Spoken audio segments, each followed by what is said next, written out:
Warning, the views and beliefs in the following program does not reflect the views of Boom Broadcasting. We give full creative control to our creators and do not believe in cancel culture. We're back.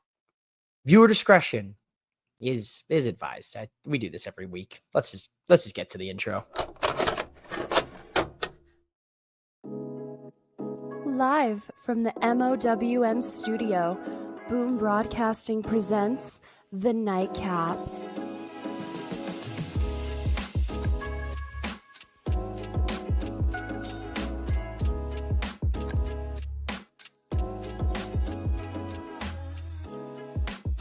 And your host of The Nightcap, mouthing off with Mike. Welcome back to The Nightcap here on Boom Broadcasting, hosted by yours truly. I am, in fact, the Mike that likes to mouth off. I am mouthing off with Mike. And ladies and gentlemen, we are on the eve. There's wrestling going on right now. There's other wrestling happening right now. Ring of Honor, Supercard of Honor is taking place right now. But if you're here on the Nightcap, I appreciate you. Maybe you're doing a little simulcast. Maybe you're watching a little Ring of Honor. Maybe you're watching a little Nightcap, a little MOWM here to end the night on a Friday night. But we are on the eve of a massive and absolutely massive weekend for professional wrestling. We have 3 wrestling shows tomorrow. We have one on Sunday entirely devoted to the women. And I'm here to remind you that because it seems like WWE this week doesn't want to remind you that they have an all-women's premium live event Sunday for the second time in history, and they keep kind of putting the build to the back burner, except on NXT. Shout out to Shawn Michaels. My man knows how to cook down there in NXT when it comes to the women division. But we have a lot to talk about. We are here tonight, Friday Night SmackDown from Nashville, Tennessee. We got a lot of different stuff to get into here tonight. Sean, it's starting to look like we're going to get Solo Bloodline versus Seth Alliance for War Games this year. I mean, what in the hell? What multiverse did I step into? Because that looks like it's a possibility. Sean, that's a great segue into the first segment of Friday Night SmackDown tonight. LA Knight kicks off SmackDown ahead of his match against Seth frickin' Rollins tomorrow night at Saturday night's main event, live on the Cock and NBC. LA Knight, man, he has this unique manner in which he can sell just about any match as being a big match. He sold me tonight on the fact of this match tomorrow against Seth Rollins at Saturday night's main event. This is like a whatever match, right? You know, on paper, you're like, great. LA Knight gets a shot here on a national syndicated show. You know, Seth, we obviously get the continuation of the Seth group and everything going on there. But man, LA Knight tonight, he got the crowd hyped up. They still love to see him. And he was able to sell everyone on this match and make it seem like it was a bigger match than what it really is on paper. So I got to give a lot of credit to LA Knight, man. Good opening start to SmackDown. It ends up, we get obviously Paul Heyman, you know, coming out. And then, of course, Solo and his bloodline come out. Now, they're not the bloodline anymore. They're the MFT, his family tree, my family tree. You can get that shop on WWE Shop, I guess, if you really want it. But at the end of the day, the weird ability that we've got to merge the new bloodline, MFT, with the LA Knight and Seth story, and then having Paul Heyman as the catalyst for this was a very interesting start. Now, look, SmackDown tonight, this was ain't that the truth? Ain't that the truth, Sean? He really can. He really can. LA Knight can sell water to the well. The guy can just talk you into the arena with his promos. It's wrestling 101. You got to have the promos, right? We talk a lot about that, you know, in the professional wrestling industry. A big part of it is what you can do in the ring, but also a part of it is kind of what you do outside of the ring to get us to that moment, to that match, you know, to that payoff. You know, and a promo comes into play a lot of the times. 10 out of 10, I would say, when it comes to building a big match. But LA Knight built this match, you know, off of nothing. Just look, they've been beating me down. I'm going to make sure that I get my payback. And he's going to try to do that tomorrow, Saturday night. But I am intrigued slightly by the Solo Sikoa group. I am. I truthfully am. I think it has a lot of potential. I think Solo showing more of his personality is good for him. And I think if we can show a little bit more personality for the rest of his family tree, I think they have a chance at being something here on SmackDown. Fatal 4-way match. Alexa Bliss, Sol Ruka, Kairi Sane, Roxanne Perez. This was a good match. This was a great match. This was the only women's match tonight on SmackDown. So this is my first 2-hour SmackDown since we went back to 2 hours last Friday on 4th of July. I didn't watch SmackDown. I was in a pool, had a couple libations, might have fell asleep in a pool, might have got a little extra sunburn, a little extra crispy. So I didn't see SmackDown last Friday. But I heard it was a little fun show, and 2 hours is tough, man. It's going from 3 hours and the original onset with SmackDown. I was like, yeah, this is dragging ass. And then they started fitting in extra talent. They started showcasing the tag division more. They started showcasing the women more. And I was like, SmackDown's cooking. Then we go back to 2 hours. This night, you could tell it was a 2-hour show. They were zooming through everything. And you can tell that there are going to be changes to what is being focused on SmackDown. You know, I think we're going to see the women and the tag division still get time, but I don't think they're going to get as much time. That extra hour is going to make a big change on the overall dynamic of SmackDown. So it's going to be something we're going to have to monitor over the next couple weeks, to be honest with you, because as of the current moment, tonight's 2-hour SmackDown was tough. It was tough. You didn't watch SmackDown last week? Damn, you missed half of the Stratton Stratus storyline. That's going to be a big talking point, Mark. That's going to be a big talking point next when we get there, because it did feel like that was a huge afterthought. This was our only build for Evolution, besides the Tiffany and Trish face-to-face. That was really just copy-paste of what we just saw during WrestleMania. This was a good match. Sol Ruka making her SmackDown debut. Zarya making her SmackDown debut. I love it. Sol Ruka looked like $1 million tonight. Bliss gets the win, pins Kairi Sane. Poor Joe took her boot from Raquel to the dome, and it makes me believe that Alexa and Charlotte are going to implode tomorrow at Evolution, and we're going to end up getting either still women's tag team champions or new women's tag team champions. Maybe Zarya and Sol sneak it out tomorrow. I'll have predictions on my social media channels probably late tonight, early tomorrow morning, so just in time for the pay-per-views. At MLWM_podcast, TikTok, Instagram, Twitter, and YouTube Shorts. They will be posted. So there'll be 60 seconds each, maybe 2 minutes for All In, because there's a lot more matches to cover. But I will be dropping some short form predictions for all of you who may have a lower than average attention span and can't maybe necessarily have the time or want to really watch a long prediction episode. So mainly in part to the time crunch that I've been under this week. Your boy is busy. He's got a job. He's got a life. He's got basically a wife. So I had to take care of some business, and unfortunately I couldn't do 2 prediction videos plus Saturday night's main event. So I'm just going to throw some reels out there for you. Throw some TikToks. The people love it. Maybe I'll even have you guys have a little Subway Surfer thing underneath as I talk, just so you guys really just hone into what we're talking about for these predictions. Hello, for me, the AEW Women's Casino Gauntlet Battle match is better than the WWE Royal or Battle Royal match at Evolution. The WWE women spent time cutting promos on the last NXT show before the action. AEW went straight into chaos. Well, Logan, if you're not an adamant AEW fan, then you know most of the time AEW usually just ends up in chaos, which is fun, and I love it. There's a reason why I watch both companies, and there's a reason why I have likes and dislikes with both companies. I don't want one company to become too much of what the other company is, and vice versa. So I love the differentiation that we get between All Elite Wrestling and WWE. I'm excited for AEW All In. I am absolutely excited. I am probably more excited for All In than I am for Saturday night's main event and the Great American Bash for NXT.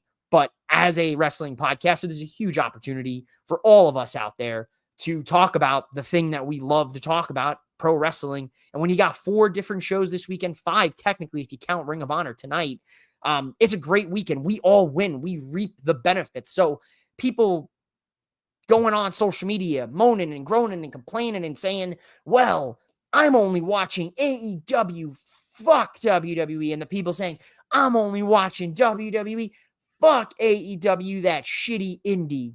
I don't give a shit. I like wrestling, baby.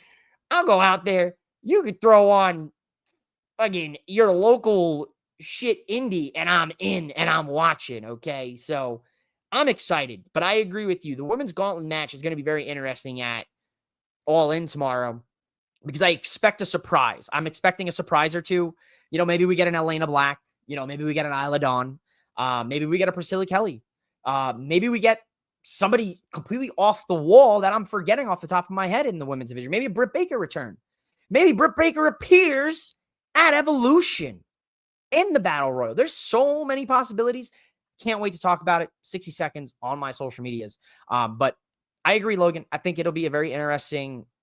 It's going to be a very interesting weekend. Women's wrestling this weekend has an opportunity to showcase what they're about and why you should not discredit or overlook the women in professional wrestling, because 9 out of 10 times, you know, the women are going out there and they're putting on better shows than the men, at least in WWE side recently, in my personal opinion. Evolution Sunday is going to be exciting. Sol Ruka tonight, kind of getting back on track. I got a little bit of a ADHD brain here tonight. Had a lot of caffeine.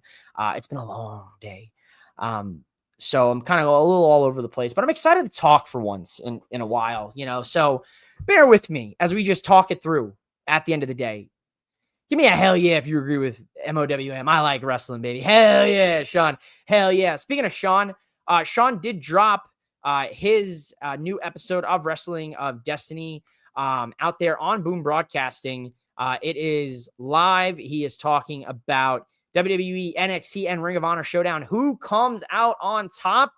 And I'm sure Sean will tell you in great detail who he thinks is coming out on top of this professional wrestling mega weekend. But I would like to see Sol and Zarya pick up the titles tomorrow. I would like to see a lot of things happen, but we'll see. WWE Tag Team Championship match. The Street Profits, the Wyatt Six. Good little tag match here. I'm not mad at this. Now, I nailed it on social media earlier. Wyatt's posted a little video. I said, yep, Wyatt's winning the tag titles tonight. And ladies and gentlemen, the Wyatt Six have captured gold here tonight on SmackDown with the team of Joe Gacy and Dexter Lumis, Huskus, and Mercy the Buzzard capturing the WWE Tag Team Championships and bringing some gold to the Wyatt Six. I'm cool with this. Listen, I love the Street Profits. I do not hate anything. I love the Street Profits. I love the Wyatt Six. I would have been fine with either team leaving SmackDown with the tag titles. If the Wyatt Six got screwed over again, if something took place in the match that distracted them, anything of the sort, if they had lost this, even if they lost this clean with the finisher 1, 2, 3 Profits win, I would have been fine with it. But I'm also really happy for the Wyatt Six. Okay. The main reason, of course, being is the memory that of Bray Wyatt, you know, of Wyndham. And the fact that these individuals are honoring that legacy, his brother mainly included in this. I am so excited for them. And I pray to the wrestling gods. I pray to you, JBL, wrestling god, okay, that the WWE creative team and Triple H does not fuck this up. Don't fuck it up. Because the Wyatt Six holding the gold hostage from every team on SmackDown has this lure of intrigue for me personally that I would like to see them plan it out, map it out, and give us from point A to point B to point Z, if possible. The things you can do Now that they have the gold, you've added now another tag team to this division with Rey Fenix and Andrade. Not Rey Fenix and his brother reuniting the Lucha Bros with Penta, because WWE sees Penta, I think, as a solo star, and he is one right now. Don't be surprised 2025 ends, Penta won the Intercontinental Championship or wins some form of gold in WWE before the end of this year. I don't think it'll be a world title, but hey, crazier shit's happened in WWE, right?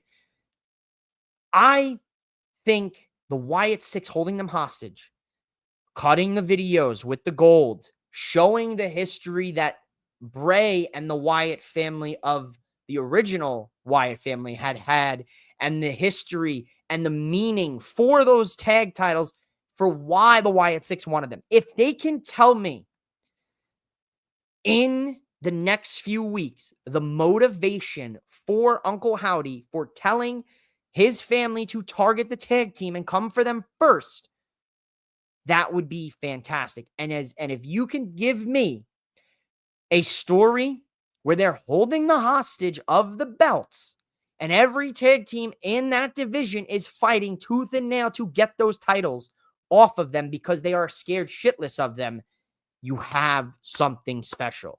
Just don't drop the ball. That's my one request here. I'm super excited. The Street Profits, much like my Oracle, Tortellini, you guys know and love Tortellini. She's one of my favorites. She even said it. Hunter, put the Street Profits on Raw. She said that back in November of 2024. The Oracle, the real Oracle, not Paul Heyman. My Oracle, Tortellini. Our Oracle. She is the Nightcap Oracle. But that's what I'd like to see here with the Wyatt Six. But shout out to them. Bray looking down right now with a tear in his eye, proud as hell of his brother and proud as hell of Nikki, Dexter, Eric, and Joe Gacy. Jelly roll, guys. Jelly roll. Well, I mean, jelly roll or jelly sandwich, because that's not jelly roll. That's not jelly roll. It's half of what jelly roll used to look like. But shout out to him, dude. He looks incredible. He is slimmed down since the last time we've seen him in a ring. Since the last time I saw him. I don't know what my dude is doing. Doesn't matter. If he's out there pumping iron in the gym, hell yeah. If he's taking a little Zempic, a little, skiing the slopes, so to speak, hopefully his health is okay. That's all I worry about with those kind of things. But my man looked good tonight. He's here. He's going to sing. Fuck it. We're in Nashville. Let's sing, baby. I ain't got no beef with Jelly Roll. I think he's a great artist. I just think this could have been an email. At first. Then Logan Paul's bitch ass came out. And he dropped this line. And my God, this line took me out of my chair. I said, oh shit.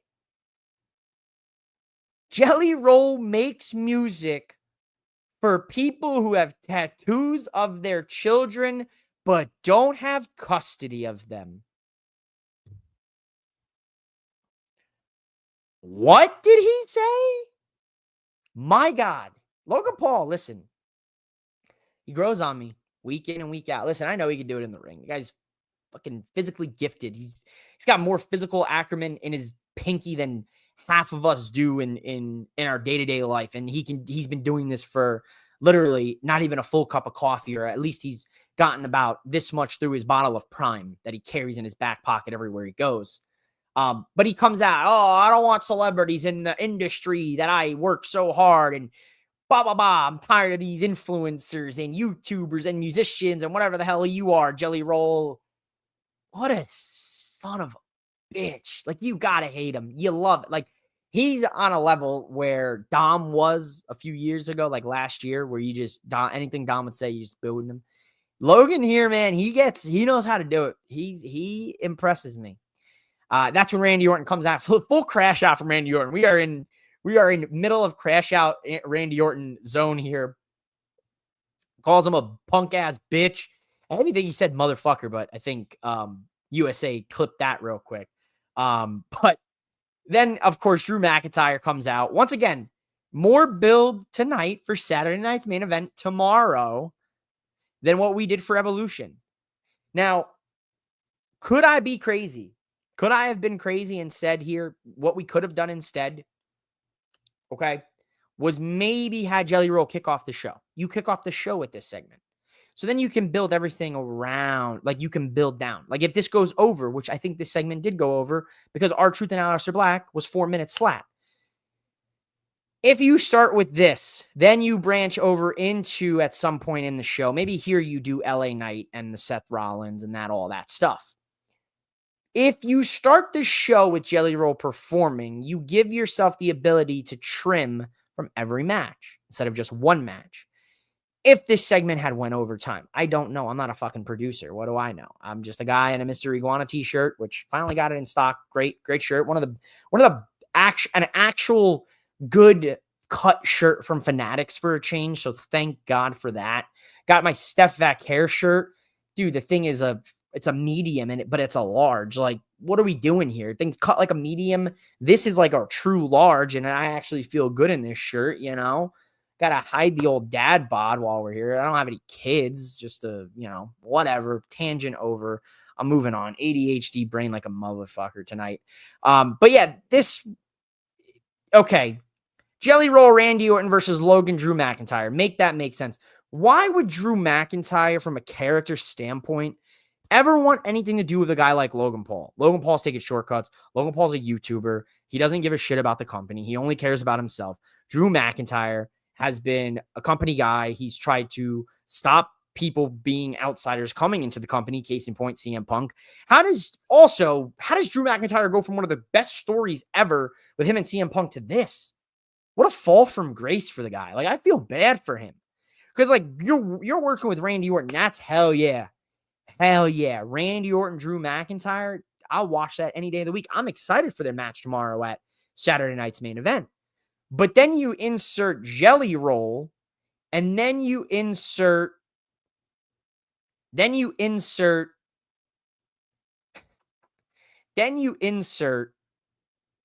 Logan Paul and McIntyre into this, right? Like Logan Paul, McIntyre, if that's going to be the team, Jelly Roll, Randy Orton. It's weird.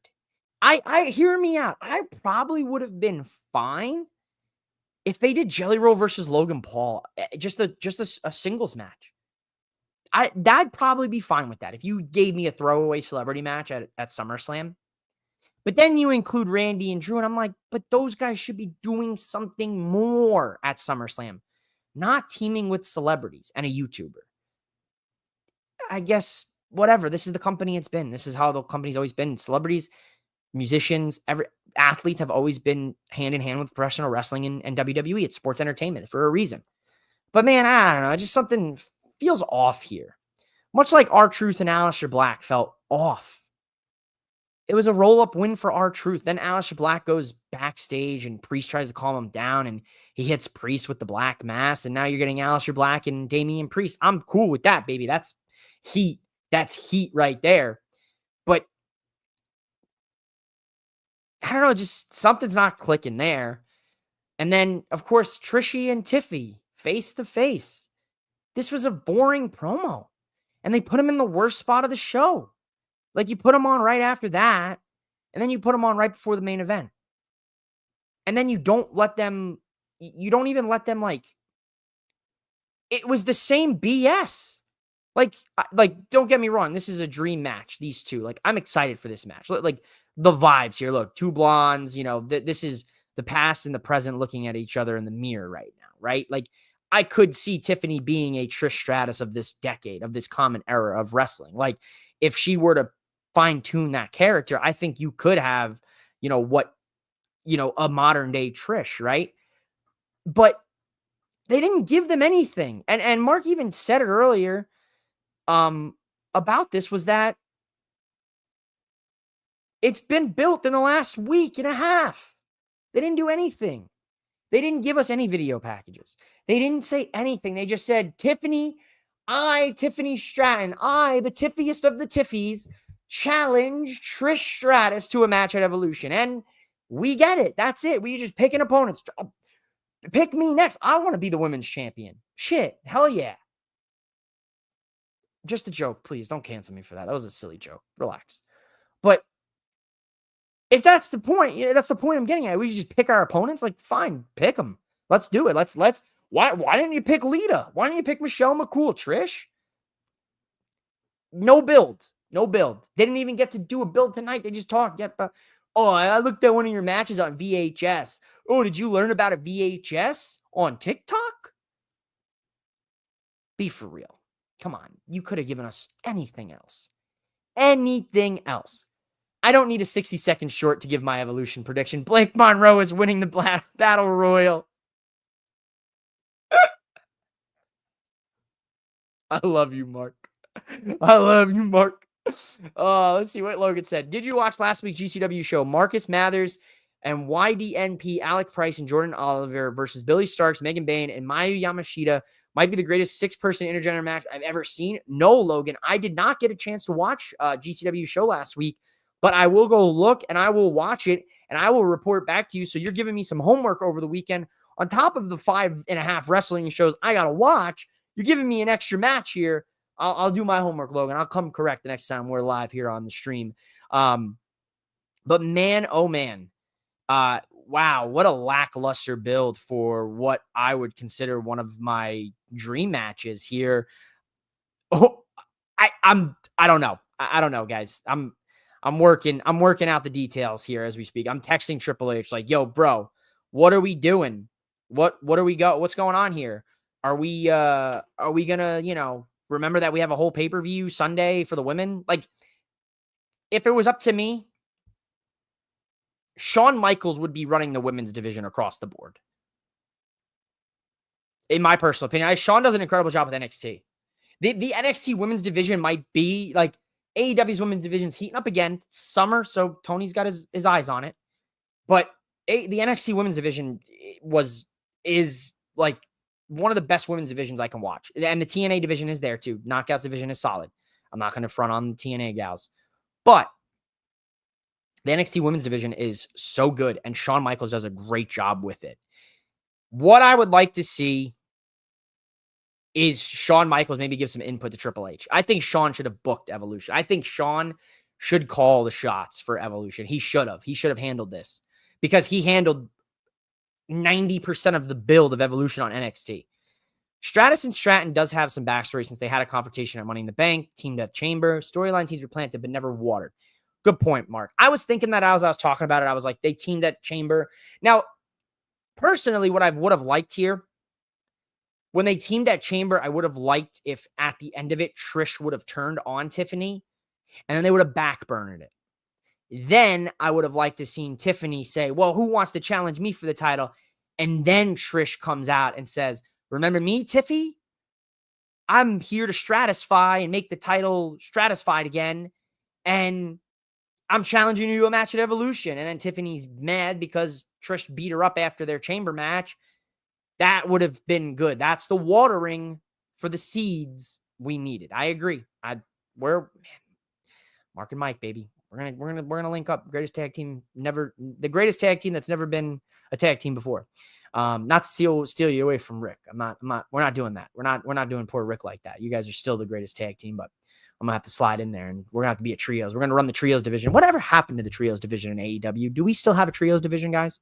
Who are the Ops are the trios champions? I forgot about that. Sidebar. That's another day. Main event: Jimmy Uso and LA Knight versus Solo Sikoa and JC Mateo. We've seen this combination I've seen this combination so many times. How many times do I need to see an LA Knight, Jimmy Uso tag team versus a form of the bloodline? Whether it's Solo Sikoa and Jacob Fatu, whether it's now Solo Sikoa and JC Mateo. Next week, it'll be Tama Tonga and Tala Tonga.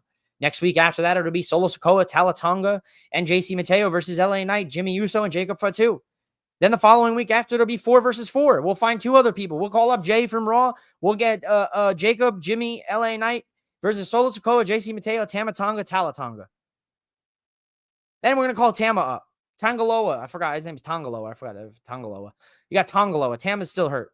Then when Tama gets back, yeah. Then what are we going to do? How many times does LA Knight need to fight a variation of the bloodline? You want to talk about a guy who's stuck in the bloodline vortex? LA Knight. Yeah. He's stuck in the bloodline vortex. Yeah. Drew McIntyre got out. Now he's in the celebrity. I have to have a match with a celebrity to carry the match because I need to be in that match because I'm a veteran and I'm savvy and I'm going to make everybody look good. Drew McIntyre is now in that vortex. Tomato, tomato. Tomato, tomato. No, literally, it is. LA Knight's basically an honorary Samoan at this point. At this point, LA Knight should just start hitting a Samoan drop. Just start building it into your arsenal. You know how Cody Rhodes, when he wrestles someone 3 times, he takes a move of theirs? You know, the Oz Cutter, the Kimura Lock, the Pedigree. He took that from Seth. Obviously, we're going there. We're not going to go to the semantics of everything about everything. But you know how Cody does that? I like LA Knight to do that here with the Samoans. I've wrestled you guys about 80,000 times, so I'm going to take the Samoan drop. I'm going to do a little Samoan drop action now. But yeah, I mean, LA Knight is winning Saturday, baby. I hope LA Knight wins. Stratisfaction is the reason I am in trouble with Mama Davis. Good to see you back here, Papa Davis. Always a pleasure. Tell your son to find his way back, the beaten path to the Nightcap. The people miss him.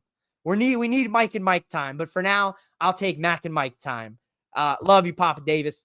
Mama Davis, don't be too mad at him, all right? Listen, I already got my side eyes from Mrs. MOWM about that because I might have been like, well, I'm pretty stratified tonight. I think we're all stratified here in the game.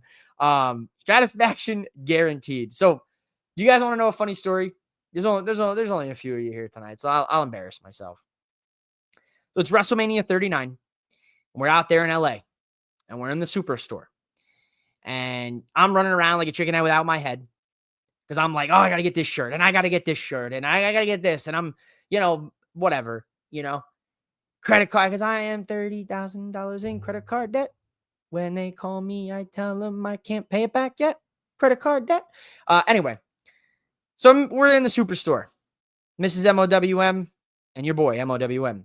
And we're walking around the WrestleMania 39 Superstore and we're browsing. I see the Funkos and as you can tell, I like Funkos. So I stop and I start looking and I'm looking for the Cody Rhodes Funko that had just come out. It was the WrestleMania 38. He's right here. You can barely just see him. This one right here. So I'm looking for that one because I haven't seen it in any of the, Walmarts. And at that time, I was big into like doing little Funko hunts. And I'm looking at the Funkos and I see Trish Stratus has a new Funko. And I'm like, oh shit, Trish Stratus's new Funko's here. And it has like the gold or like this, like she's got like the glitter fit or whatever. And all of a sudden, security's like, oh, you got to move, bro. You got to move. And I'm like, hey, bro, I'm looking at the Funkos. What do you want? Leave me alone. He's like, no, bro, you got to get out of the way. You got to get out of the way. They're filming. I'm like, dude.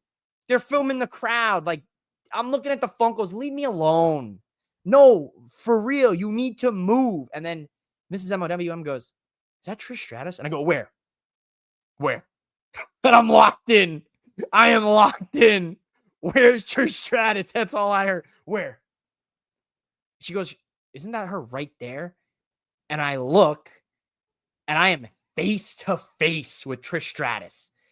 And I'm like, oh, Trish Stratus. She hears me. She turns around. She goes, oh, hi. How are you? And I'm like, I'm good. You excited for us? I'm good. I'm stratified.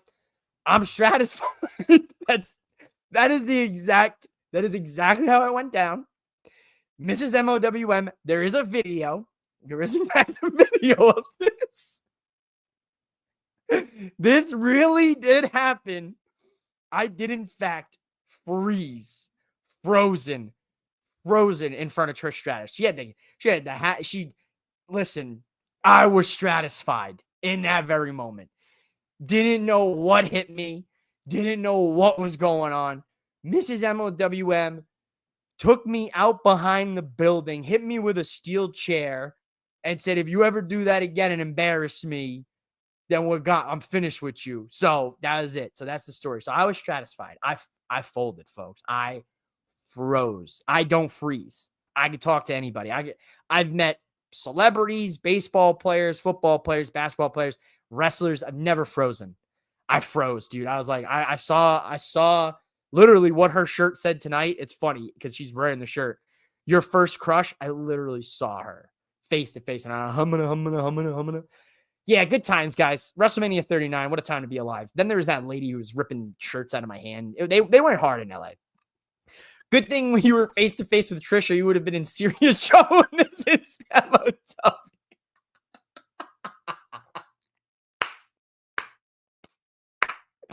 Oh man. What?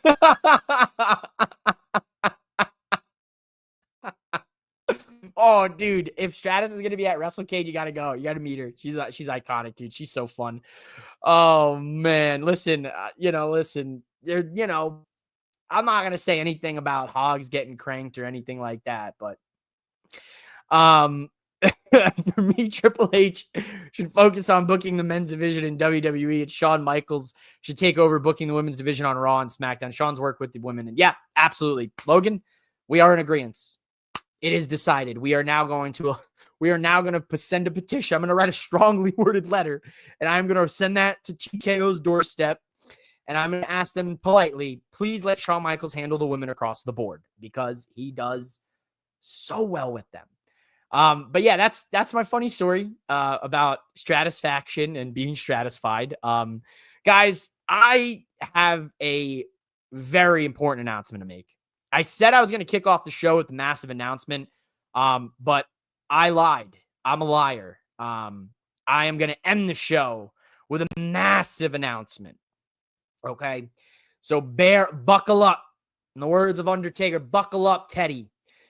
Tomorrow, for the first time ever, this is a first time ever for MOWM here, Boom Broadcasting as well. For the first time ever, because there is so much wrestling on tomorrow, I can't do a nightcap. The nightcap would be 6 hours long if I had to cover the 10 matches for All In, the 5 matches for Saturday night's main event, the 6 matches for Great American Bash. We would never end. The nightcap would be rolling to the wee morning, Sunday morning, and we'd be basically doing a pre-show for Evolution at that point. But because I want to talk wrestling for the first time ever, I will be live during the shows all day, all afternoon into the evening with the great All In Saturday night's main event stream. I am going to cover every single show. You are going to get my live reactions from AEW, from NXT, and when we get there at night, Saturday night's main event. So make sure you're subscribed now.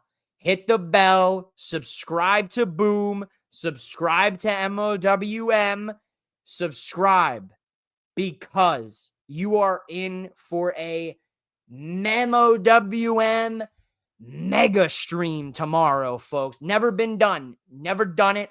I'm excited. You guys get to see my live reactions. I've never showed you my live reactions except when I'm at the shows. So now you get to see how I take care of business at home when I'm watching the shows and how excited I get. So you're going to have it tomorrow.